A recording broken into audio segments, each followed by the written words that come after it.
को लेके तो डॉक्टर साहब ये कहते हैं कि भाई शुक्र करो कि ये बच गया है, नॉर्मल है, सर में कुछ एक दो टाँके आ जाएंगे, बाकी इसका नॉर्मल सी है, कोई ऐसा मसला नहीं है। उस पेशेंट को लेके हम घर पे चले जाते हैं।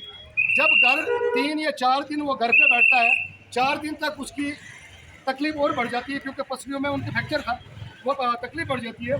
मैं यहाँ से उसको उठा के पुलिस में लेके जाता हूँ, जो वहाँ पे हड्डियों वाला डॉक्टर है, उससे चेकअप करवाता हूँ। जब वो बाहर एक्सरे करवाता है तो एक्सरे वाला ही मुझे पहले कहता है कि भाई साहब आप कहाँ थे 5 दिन के लिए, आप इतने टाइम से इसको कह रहे हो कि लगी है। मैं जी वहाँ पुलिस हमने सब डिस्ट्रिक्ट में दिखाया इनको, वहाँ पे उन्होंने नॉर्मल दिखाया। फिर जब वहाँ पे दिखाते डॉक्टर साहब को दिखाते हैं तो 3 पसलियाँ उस आदमी की फ्रैक्चर है। मैं आपके इस चैनल के माध्यम से एक चीज़ यहाँ डीसी साहब से पूछना चाहता हूँ, यहाँ की एडमिनिस्ट्रेशन से पूछना चाहता हूँ, हेल्थ सेंटर के जो यहाँ पे जिम्मेदारान है उनसे पूछना चाहता हूँ, ये आलीशान बिल्डिंग है जो गवर्नमेंट इस टाइम इस पहाड़ी इलाके में दे रहे हैं, क्या ये बिल्डिंग हमें सिर्फ देखने को मिलेगी? क्या यहाँ पे इस बिल्डिंग के अलावा डॉक्टर्स अवेलेबल नहीं है? अगर उसमें से एक रील नहीं निकलती है तो उस लेबोरेटरी को रखने का मकसद क्या है? क्या ऐसे अगर ये तो एक बूढ़ा शख्स है, 60 साल अबो है, अगर ऐसे ही चांस में एक कोई बच्चा हो जिसकी उम्र 10 या 12 साल हो, ये डॉक्टर अगर उसको ऐसे ही करार दें कि ये नॉर्मल है, बच्चे की उम्र बढ़ रही है, क्या आगे वो इनकी जान को रोएगा? आपको रिपोर्ट किस पे दी गई? मुझे रिपोर्ट कागज पे दी गई है, वो उन्होंने मैसेज भेज दिया अपने डॉक्टर साहब को, तो बाद में जो रिपोर्ट है वो रिपोर्ट यहाँ पे दी गई। मैंने कल इनसे ही रिपोर्ट मांगी, जब मुझे वहाँ पे इनका फ्रैक्चर मिला, ये मैंने कल उनसे रिपोर्ट मांगी कि मुझे उस पेशेंट की रिपोर्ट चाहिए। और ये एक्सरे मेरे पास पड़ा है पुंछ का, एक्सरे में आपको दिखाता हूँ कि पुंछ के एक्सरे में वहाँ पे 3 पसलियाँ फ्रैक्चर दिखा रहे हैं। अगर ऐसी नाइंसाफी, इसका मतलब क्या है? क्या पुंछ का डॉक्टर फेल है या यहाँ का डॉक्टर फेल है? क्या यहाँ की इंतजामिया फेल है? ये लोगों के साथ सरासर धोखा कर रहे हैं। ये एक हेल्थ सेंटर ऐसा है कि बोलते हैं कि तमरीर भाई ने भी बोला कि अल्लाह के बाद अगर किसी पे भरोसा किया जाता है तो डॉक्टरों पे किया जाता है। क्या आपको इस चीज़ के चार्जेस दिए गए? जी बिल्कुल, इसकी चार्जेस हमने 50 रुपये दिए हैं, अल्ट्रासाउंड के और इसके चार्जेस हमने 50 रुपये दिए हैं।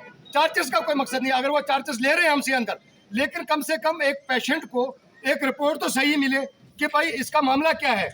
वो मालिक चाहे गरीबी है लेकिन अपने लेवल पे कहीं से भी उसका इलाज तो करवाएं सही जगह पे। अगर इनके पास इलाज नहीं है तो ये आके रेफर कर सकते हैं कहीं। बशीर साहब, जिस तरह से देखने को मिला कि यहाँ पर जो है जन औषधि केंद्र जो सेंटर यहाँ पर ओपन हुआ है, जहाँ पर आवाम को 50% जो है डिस्काउंट पे दवाई मिल सकती है, लेकिन वो भी बंद है, क्या कहना चाहिए? सर आप इसकी मेडिसिन दुकान जो खोली आप इसकी बात कर रहे हैं, जो एक लेबोरेटरी अंदर चालू है, जब उसकी रिपोर्ट ऐसी आती है तो ये प्रधानमंत्री की तरफ से जो यहाँ पे एक दवाई की दुकान खोली है तो बाकी तो डॉक्टरों का बिजनेस बंद हो जाएगा ना अगर इसको चालू करेंगे। देखने में अभी आया कि जैसे अभी भी दुकान जो है वो जन औषधि केंद्र बंद है। आज मंडे है सर, आज मंडे है, क्या मंडे को छुट्टी का दिन है? कम से कम उस दुकान को तो खुला रहना चाहिए, क्योंकि डॉक्टरों का एक बिजनेस जो है, एक कमीशन जो है, वो उनका बंद हो जाएगा। मैंने आज सुबह में एक यहाँ पे बैठा था, एक बेचारा जिसका बाजू फ्रैक्चर हो गया, एक डॉक्टर को अपने लिए इस्तेमाल करने के लिए ग्लोव्स, अगर वो डॉक्टर ग्लोव्स भी बाहर से लिखता है मेडिकल दुकान से लाने के लिए, तो इससे बड़ी अफसोस की बात इस डिस्ट्रिक्ट एडमिशन के लिए नहीं हो सकती है, इसके लिए नहीं हो सकती है। और यहाँ पे तो पहले एक सिविल हुकूमत होती थी, हम मिनिस्टरों को ढूंढते थे। मैं आज इस हेल्थ के डायरेक्टर को, ये बहुत बड़ी शर्म की बात है आपके लिए कि आप एक ग्लोव्स के लिए गरीब को परेशान कर रहे हो बाहर से मेडिसिन दुकान से खरीदने के लिए। ये तो सरासर गला काटने वाली बात है। अगर ऐसी एडमिनिस्ट्रेशन, ऐसी हुकूमत पब्लिक को, गरीब आवाम का गला काटे या गरीब आवाम इस हेल्थ सेंटर पे भरोसा करके अपना काम करे, तो मुझे तो लगता है कि अल्लाह के भरोसे हम लोग जी रहे हैं, बाकी इन पे भरोसा करना तो हमारे लिए बहुत बड़ी मुश्किल बात हो गई है। मजीद आपका क्या इंतजामिया से रहेगा? क्या सर हमारा इंतजामिया से एक ही रिक्वेस्ट है कि अगर आपने इतनी बड़ी आलीशान बिल्डिंग ये सब सेंटर बनाया, कम से कम इसके अंदर कोई मशीनरी और उस मशीनरी को चलाने वाले डॉक्टर चाहिए, न कि ऐसे डॉक्टर एक आदमी आधा अगर कट भी जाए उसको बोलेंगे मरहम पट्टी लगा के तुम चले जाओ। अगर कोई मीडिया इस चीज़ को एक्सपोज भी करता है, इसको मंजर आम पे लाता है, फिर वापस उस मीडिया पर्सन को कहा जाता है कि ये ब्लैकमेलर है या ये मजीद किसी चीज़ की मांग कर रहा है। मैं मुबारक देता हूँ ऐसी मीडिया को कि जो सब चीज़ों को बुला के गरीब की बात करे। मीडिया उसी को कहते हैं मीडिया आज़ाद है। मीडिया ने क्या इनके कहने पे चले और ना आवाम के कहने पे चले, प्रूफ के साथ में। मैं आपको एक चीज़ प्रूफ के साथ में दिखा रहा हूँ।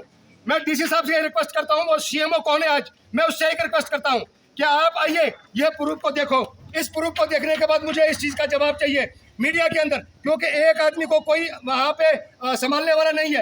एक कोई गरीब आदमी ऐसा है जिसको कोई संभालने वाला नहीं है, एक छोटा बच्चा है, क्या उसकी लाइफ को ये बर्बाद कर रहे हैं कि नहीं कर रहे हैं? बशीर साहब, जिस तरह से देखने को मिला, चाहे पूंछ हॉस्पिटल की बात करें, मंडी हॉस्पिटल की बात करें, जब भी मीडिया पर्सन ने इसकी आवाज़ उठाने की कोशिश की, उस वक्त भी उसको दबाने की कोशिश की जा रही है और ये कहा जा रहा है कि वो ब्लैकमेलर है, एफआईआर तक बात चली जाती है। इसको लेकर क्या कहना चाहिए? सर ये तो बहुत बड़ी शर्म की बात है, क्योंकि अगर पब्लिक में कोई आवाज़ उठाई तो उसके लिए पब्लिक सेफ्टी एक्ट, अगर कोई मीडिया से आवाज़, सच्ची आवाज़ उठाई तो उसके खिलाफ एफआईआर करें, ये तो बहुत बड़ी शर्म की बात है। हाँ, हम ये चाहते हैं, अगर आपको कोई ब्लैकमेल कर रहा है विद प्रूफ, हम दे रहे हैं ये चीज़, अगर कोई विदाउट प्रूफ है तो उसको सामने निकालें, उसके खिलाफ कार्रवाई करें, हम साथ देंगे।